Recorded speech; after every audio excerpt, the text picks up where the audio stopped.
Olá, sejam todos bem-vindos a esse segundo encontro, né? Uma segunda aula, vou trazer assim, do nosso discipulado. Meu nome é Juliana Prim e eu estou aqui, né, a convite da Ali para mais um tempo junto com vocês, trazendo uma palavra poderosa para o seu coração. E já pega aí a sua Bíblia, pega papel, caneta para fazer as anotações necessárias. Eu tenho certeza que esse momento será um momento muito precioso, de muito entendimento, discernimento daquilo que Deus quer entregar para você nesse momento. Antes de iniciar, com esse segundo tema aqui do nosso discipulado, eu quero orar pela sua vida. Se você puder, aí onde você está agora, feche seus olhos e eu quero orar pela sua vida. Pai, em nome de Jesus, estamos aqui, Pai, na tua presença.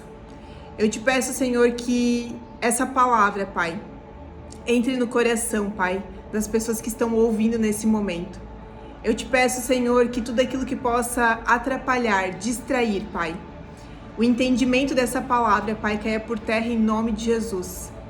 Pai, eu não conheço as pessoas que estão ouvindo nesse momento. Eu não sei o que cada uma está passando, Pai, mas eu creio que grandes coisas o Senhor quer fazer na vida de cada um. Grandes coisas o Senhor quer proporcionar, Senhor, na vida de cada uma dessas pessoas. Eu te peço, Pai, que derrame nesse momento, Pai, sobre a vida dessas pessoas a cura, a sabedoria, tudo aquilo que ela está precisando, Pai, no dia de hoje. Em nome de Jesus, Pai, que essa palavra venha de fato ser um divisor de águas. Em nome de Jesus, amém. Amém? Então hoje a gente vai falar sobre fé. E tem uma frase que começa aqui já no segundo capítulo desse livro aqui, ó. Eu sei que algumas pessoas já têm o livro, então se vocês quiserem acompanhar. Eu sei que não pode ser muito extenso, né? Esse tempo que a gente vai ter aqui, até para você conseguir iniciar e finalizar no mesmo tempo. E eu vou resumir para você, né? Vou fazer de uma forma aqui bem pontual para que você entenda realmente, né, o que é a fé. E a frase que fala, né, que inicia o capítulo é a seguinte: meias verdades disfarçadas de verdades inteiras são mentiras completas. Olha isso. Então talvez você acreditou, né, algo sobre a fé. Você tem vivido algo sobre a fé que talvez não é a fé verdadeira, aquilo que está na palavra. Tem uma outra frase que é muito parecida que diz o seguinte: uma verdade, uma mentira dita várias vezes acaba se tornando uma verdade. E muitas vezes, talvez você ouviu durante a sua vida mentiras que se tornaram verdades. Talvez você ouviu que você não é merecedora, talvez você sentiu que você não é merecedora, talvez você ouviu que você não tem valor.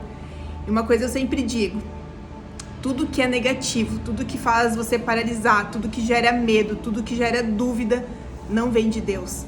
Tudo isso foram, mentiras instaladas na sua mente. E você precisa começar a mudar a sua visão, abrir o seu coração, mudar a sua mentalidade, começar a declarar sobre a sua vida quem de fato você é. Então vamos lá, falando sobre fé. O que é fé para você? Essa é a pergunta. O que é fé para você? Talvez você vai responder: Ju, fé é eu acreditar, fé é eu ser positiva, fé... O que é fé para você? A fé é um instrumento através do qual desfrutamos de todos os benefícios da obra consumadora de Cristo. A própria fé é uma dádiva de Deus. Lá em Efésios, se você quiser anotar aí o versículo, Efésios 2, 8, 9, diz o seguinte: pois vocês são salvos pela graça por meio da fé. E isso não vem de vocês, é dom de Deus. Não por obras, para que ninguém se glorie. Ou seja, o que você vive hoje é a graça de Deus sobre a sua vida. Não é por coisas que você faz, não é pela sua força, pela força do seu braço, mas de fato é por aquilo que Deus tem proporcionado para você. Então o início dessa reflexão não pode fugir da seguinte premissa: ter fé. Isso aqui a gente vai quebrar várias crenças aí, né? Vários paradigmas. Ter fé não é crer em Deus. Como assim, Ju, que ter fé não é crer em Deus? Vou explicar para você. Definir fé como crer é tratá-lo de modo superficial, uma vez que até os demônios creem. Crês tu que Deus é um só? Fazes bem. até os demônios, eles creem e tremem. E essa passagem está lá em Tiago 2,19. Então a reflexão a seguir desse trecho nos auxilia no entendimento claro de que crer em Deus é, portanto, completamente diferente de ter fé. É indispensável, portanto, esclarecer conceitualmente que a fé cristã, ela não considera como fé as crenças religiosas e os seus costumes, o positivismo, o misticismo e os poderes mágicos, as emoções, as esperanças, os sentimentos, a atitude mental positiva e a sorte. Isso não tem nada a ver com fé. Ah, eu tenho sorte, ou eu creio, né? Ou eu vejo algo positivo. Isso não é ter fé. Isso é apenas ser positivo. É apenas ser otimista. Então, de fato, caminhos e raciocínios humanos não definem a fé bíblica. Nada disso representa o que de fato é a fé. Então, olha só, positivismo, sorte, atitude mental positiva, isso não é ter fé. E entendendo o que a fé não é, pode-se compreender com mais clareza o que ela é por essência. Biblicamente, a fé não é irracional, não é um comprometimento cego, não é um sentimento arbitrário de proximidade com Deus. Então, o que é a fé? Aí, se você vê lá em Romanos, anote aí, Romanos 10:17, fala o seguinte: a fé vem pelo ouvir as boas novas, e as boas novas vêm pela palavra de Cristo. Então, muitas pessoas acham que têm fé, mas não conhecem a palavra. Muitas pessoas, né, dizem que creem, e que bom que crer, né, fala ali na palavra, é bom crer, mas crer, até os demônios creem, é entender que eu preciso ter um relacionamento com Deus. Eu preciso entender o que Ele deixou aqui pra mim, no manual da vida. Eu preciso entender e eu preciso buscar um relacionamento com Ele. Eu quero só compartilhar algo que veio aqui agora, né? Eu não sei se você conhece a história de Elias, e é algo que essa semana mexeu muito comigo. Eu não tinha lido e visto, né, dessa forma, mas quanto Elias foi um profeta, né, que ele tinha um relacionamento direto com Deus e próximo com Deus, onde tudo que ele fazia era uma ordem de Deus. Ele recebia uma visão, ele recebia uma palavra, ele recebia um direcionamento. E eu fico pensando assim, na história dele, de coisas que ele fez, eu fiquei pensando assim, talvez, né, Deus pede algo pra você e você pensa assim, não, mas isso é coisa da minha cabeça, não, isso é loucura, não, isso aqui não é de Deus.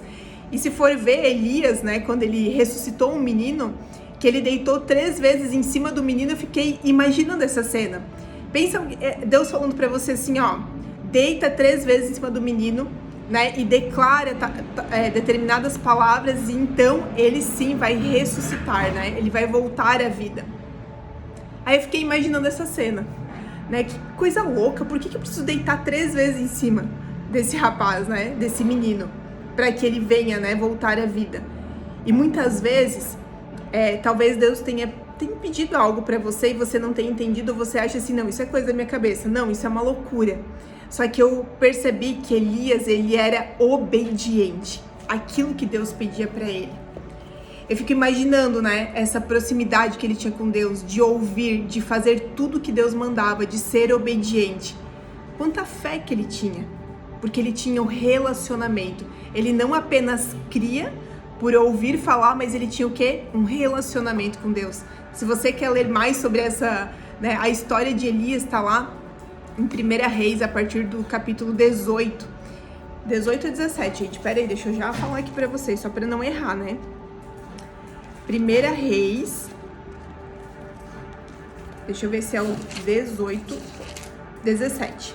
Começa no 17. Se você quer saber mais, lê lá 1 Reis, capítulo 17. Então, eu preciso entender o que é fé. Entender, será que hoje eu tô apenas tendo uma visão positiva, criando ou acreditando de forma positiva, sendo positivista? Será que existe isso, gente? Sendo positivo, sendo otimista?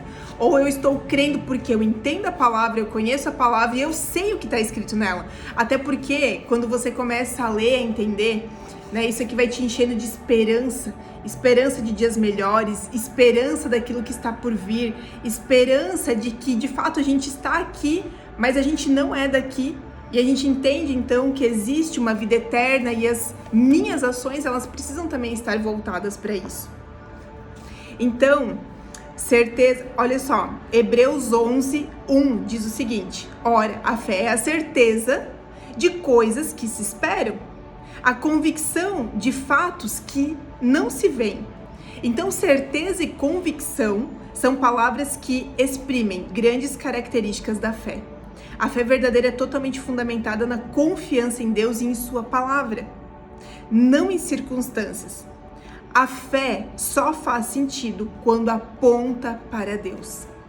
E será que hoje você tem apontado para Deus a sua visão, a sua esperança, aquilo que você acredita que vai acontecer, sabendo que é Ele que faz, é Ele que providencia, é Ele que entrega as coisas para você? A fé só faz sentido então quando aponta para Deus. Se você acreditar que vai acontecer pela força do seu braço, ou porque o universo vai te entregar algo, isso não é fé. Isso não é fé. O entendimento da fé como a plena convicção em Deus, acerca de quem Deus é, permite a certeza no que se crê não esteja sujeita a formas ou correntes humanas, mas unicamente na Bíblia. Então, qual é a fé que agrada a Deus? Qual é a fé que agrada o Pai?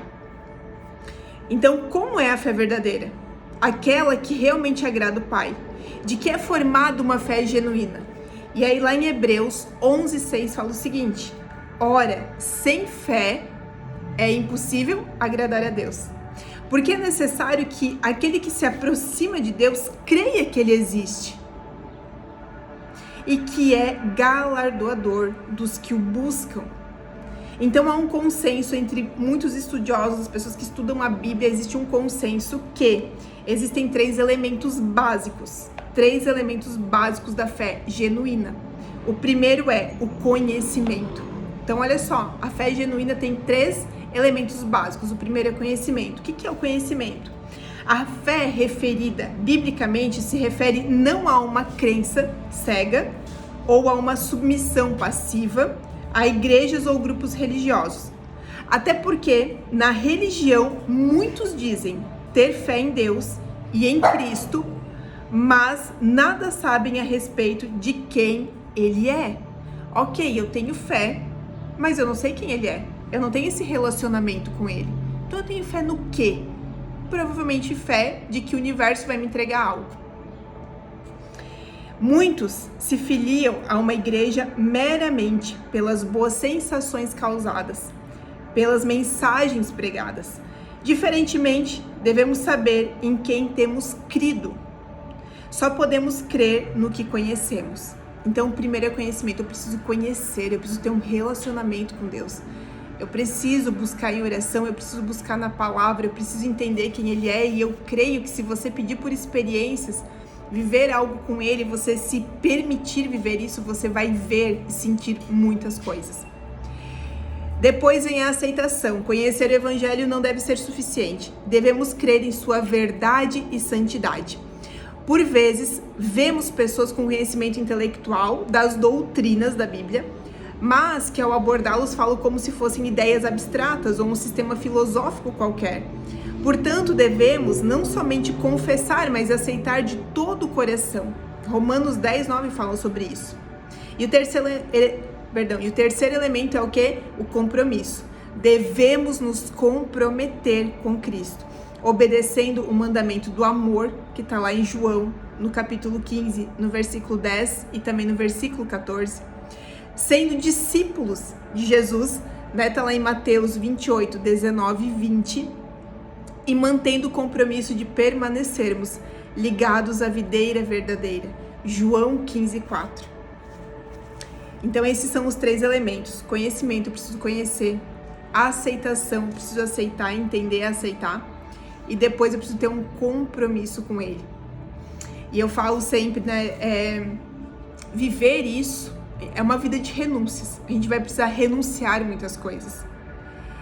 E muitas pessoas falam assim, e eu tinha essa visão, né? Quando eu não conhecia a palavra, quando eu não tinha o entendimento, eu pensava assim, ó, mas meu Deus, né? Ser crente não pode fazer nada, né? Tu vive ali sobre regras, tu vive ali debaixo de algo, tu não pode fazer nada porque tu não pode isso, tu não pode aquilo. E muitas pessoas olham, né, para isso e tem essa visão. Só que elas pensam assim, a pessoa ela é escrava, né? A pessoa é escrava porque não pode fazer nada. Mas uma coisa eu sempre digo, hoje entendendo e vivendo isso, escravo é quem está no mundo. No sentido de a pessoa ela acha, não, então eu não posso beber, eu não posso fumar, eu não posso fazer isso, não posso fazer aquilo. E ela acha que somos escravos por não fazer isso, por não poder fazer isso. Mas na verdade, escravo é quem precisa se prostituir, usar algum tipo de droga para poder se sentir alguém, para poder sentir felicidade, né? Felicidade, uma alegria momentânea. Então essas pessoas, elas são escravas. Nós que vivemos o evangelho, nós que acreditamos, nós que temos fé, nós que entendemos a graça, nós somos livres.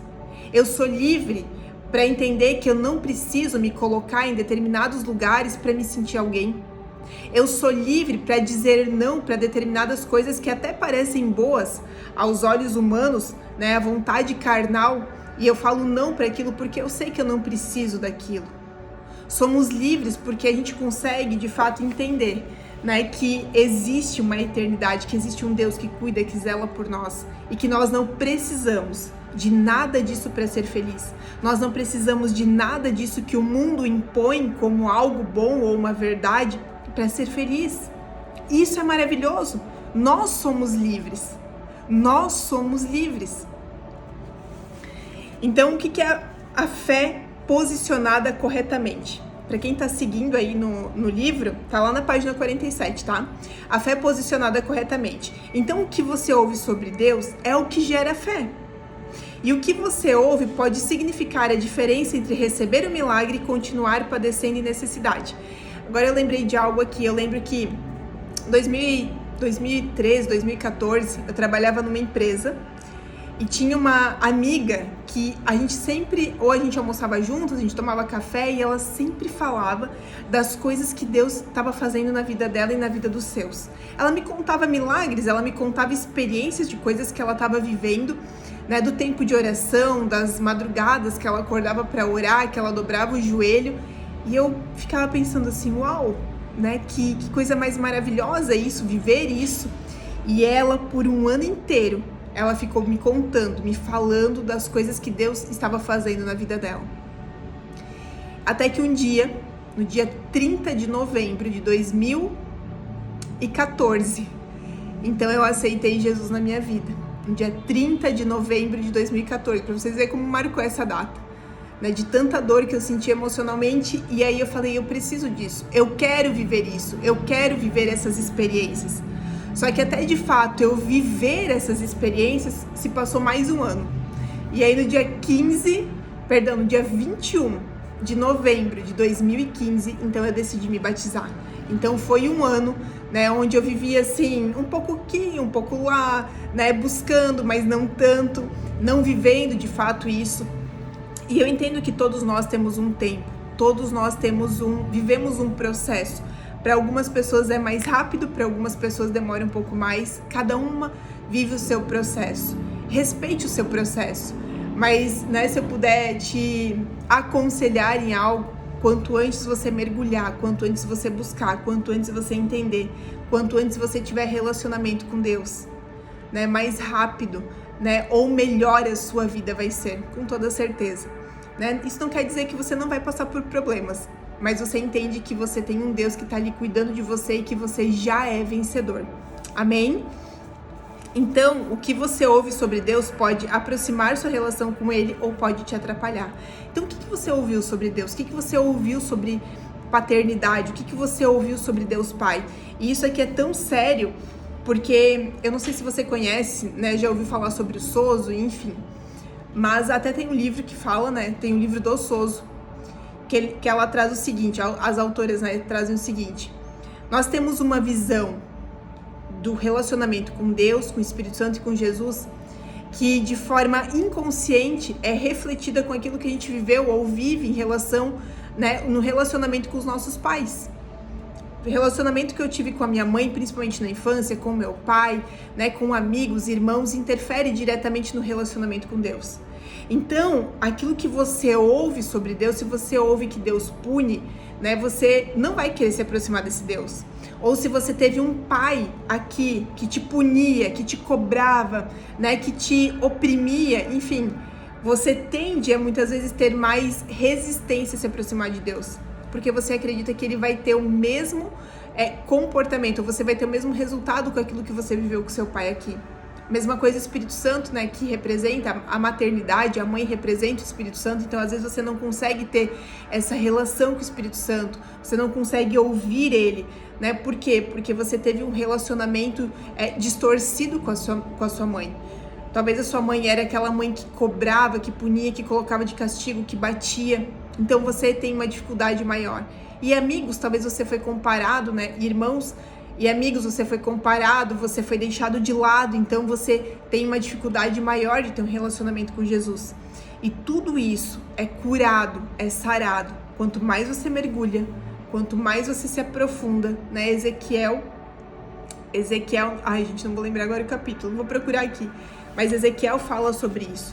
Ezequiel fala que quanto mais profundo você vai, né, mais você consegue ter essa intimidade, mais você conhece ele, mais você começa a viver aquilo que ele tem para você.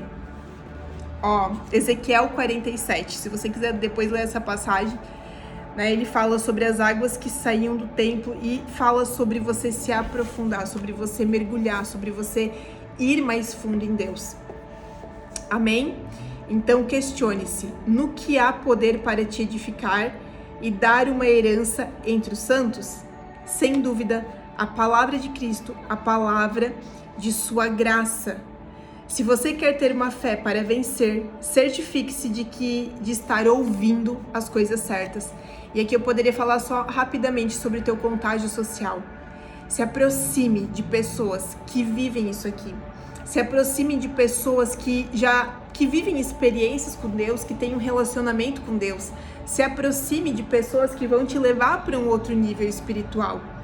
Porque se você estiver perto, você até quer, mas aí tem aquelas pessoas que vão zombar, tem aquelas pessoas que têm uma visão distorcida de Deus por conta de uma paternidade, de uma maternidade, e aí você vai pensar, será que realmente então vale a pena? Será que... Então, o que você precisa fazer? Se colocar em lugares que vão te levar, te aproximar de si, que vão fortalecer a sua fé. Estar perto de um grupo de pessoas, de um grupo de estudo da Bíblia, né? Participar de cultos, participar, né, de momentos proféticos, enfim. Você precisa estar nesses lugares. E ano passado veio algo muito forte para mim, de tempos em tempos eu preciso estar nesses lugares, em conferências, em lugares proféticos, em lugares, né, que vão de fato me levar para algo que Deus tem para minha vida. Então se coloque nesses lugares. Aí onde você está, na sua cidade, eu não sei de onde você está me ouvindo, mas aonde você estiver, se aproxime de pessoas. Se aproxime. Ju, eu não tenho ninguém aqui, eu não faço parte, né, de nenhuma igreja, de nenhum grupo de pessoas. Como que eu começo? Pode mandar uma mensagem pra mim, manda pelo direct, né, @JulianaPrim_ no meu Instagram, manda pra Ali, né, pessoas, mulheres que vão estar aqui com vocês, eu tenho certeza que todas estarão dispostas a ouvir você, a te ajudar nessa caminhada, a pegar na sua mão, a caminhar com você, mesmo distante. Talvez você tá aí em outro país, né, Ju, tô em outro país, e aí? De forma online, até você ter alguém próximo de você, para te ajudar nessa caminhada. A gente precisa ter um ombro, a gente precisa ter alguém que nos discipula, a gente precisa ter alguém que nos ouve, a gente precisa de pessoas para aumentar a nossa fé. Amém? Então a fé é a nossa condição de vida espiritual. Por isso está escrito, o justo viverá pela fé. Está lá em Gálatas 3:11. Sem a fé nós somos como um barco à deriva. Então, olha só, na Bíblia eu vou trazer aqui alguns versículos que falam sobre isso, você pode ler aí, tá? Efésios 13:12. Temos livre acesso a Cristo pela fé.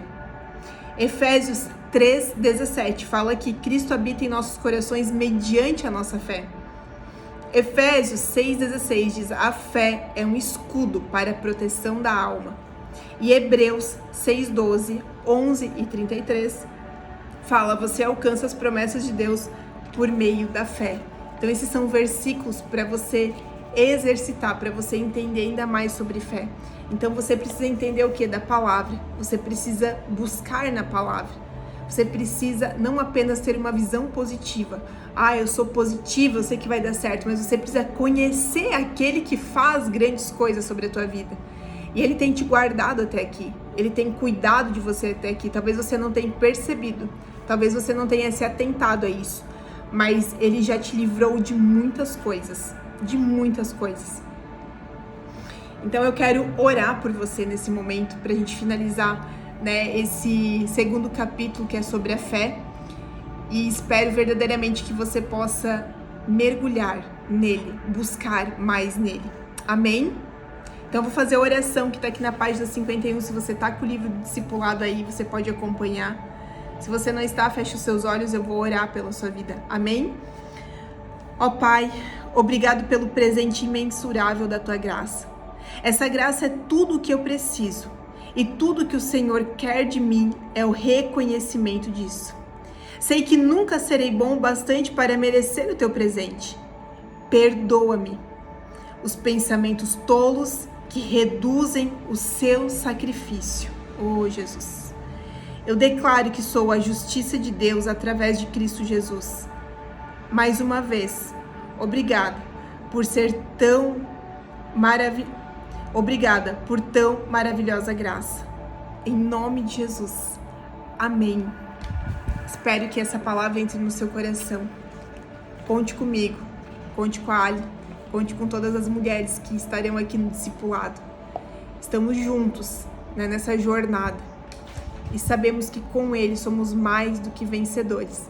Amém? Beijo no seu coração. Fique com Deus.